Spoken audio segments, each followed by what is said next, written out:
కాపు ఉద్యమ నేత ముద్రగడపై మండిపడ్డారు ఏపీ విద్యాశాఖ మంత్రి గంటా శ్రీనివాసరావు. జగన్ ఉచ్చులో పడొద్దని ముద్రగడకు సూచించారు. కాపుల అభివృద్ధికి తమ ప్రభుత్వం కట్టుబడి ఉందని అన్నారు. ఈ ఒక్క నెలలో ప్రభుత్వం ఏం జరిగిందని ముద్రగడ మళ్లీ దీక్ష చేసేందుకు సిద్ధమవుతున్నారని ప్రశ్నించారు గంటా.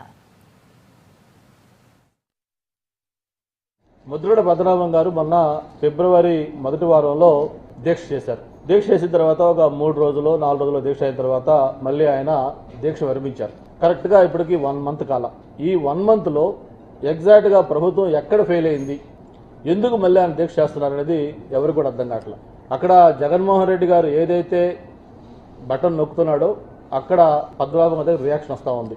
పద్మనాభం గారు నిజంగా కాపుల శ్రేయస్సు, కాపుల యొక్క సంక్షేమం ఆయన లక్ష్యం అయితే చంద్రబాబు నాయుడు గారి యొక్క వ్యక్తిగతం గురించి, ఆయన 2 ఎకరాల పొలం ఏంటి, లేకపోతే మామను వెన్నుపోటు పడిచారు, లేకపోతే చీకటి ఒప్పందాలు, 3 నిమిషాల్లో ప్రభుత్వాన్ని కూల్చేస్తాను, 3 నిమిషాల్లో ప్రభుత్వం ఎందుకు కూల్చేస్తావు, ఈరోజు ఏదైతే చెప్పారో అవన్నీ చేస్తూ ఒక్కొక్కటి అమలు చేస్తూ కాపులకు ఒక శాశ్వతంగా పరిష్కారం ఈ రిజర్వేషన్ల సమస్యని తీర్చేదానికి కృషి చేస్తున్నందుకు ఆ ప్రభుత్వాన్ని కూలుస్తానంటున్నావా? నిజంగా నీకు కాపుల సంక్షేమం, కాపుల శ్రేయస్సే లక్ష్యం అయితే నీకు ఇటువంటి ఈ మాటలను మాట్లాడుతూ ఉన్నావు. చంద్రబాబు నాయుడు గారి గురించి మాట్లాడే ముందు నువ్వు కూడా 1999లో మాతో పాటు ఇక్కడ పార్లమెంట్ సభ్యుడిగా ఉన్నావు, అంతకుముందు మంత్రిగా పనిచేశారు. ఇవన్నీ మీకు అప్పుడు కాపుల సమస్యలు కానీ కాపుల రిజర్వేషన్లు కానీ మీకు గుర్తురాల.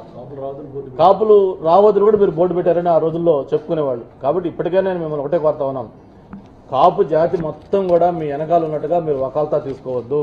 ఇక్కడ మేమందరం కూడా ఆ సామాజిక వర్గం నుంచి ఈరోజు రాజకీయంగా ఎంపీలుగా మంత్రులుగా ఉన్నామంటే ఆ సామాజిక వర్గం నుంచి వచ్చాం. మాకు కూడా ఆ బాధ్యత ఉంది. ఖచ్చితంగా ఈ ప్రభుత్వం ఒక కమిట్మెంట్తో ఉంది. ఏదైతే ఎన్నికల సమయంలో హామీ ఇచ్చామో దానికి ఒక శాశ్వతంగా పరిష్కారం కావాలి. GO number 30 ఇవ్వమన్నారు. జీవో నెంబర్ 30 ఇస్తే ఏం జరుగుతుందో మీకు తెలుసు. గతంలో కూడా ఇస్తే వెంటనే కోర్టులు కొట్టేస్తా ఉన్నాయి.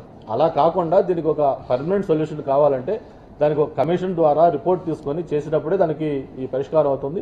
ఒక పక్క వైఎస్ జగన్మోహన్ రెడ్డి ఏదైతే రాజకీయ క్రీడలు ఆడుతా ఉన్నాడో ఆ ట్రాప్లో దయచేసి పద్మనాభం గారిని పడొద్దని మేము కోరుతా ఉన్నాం.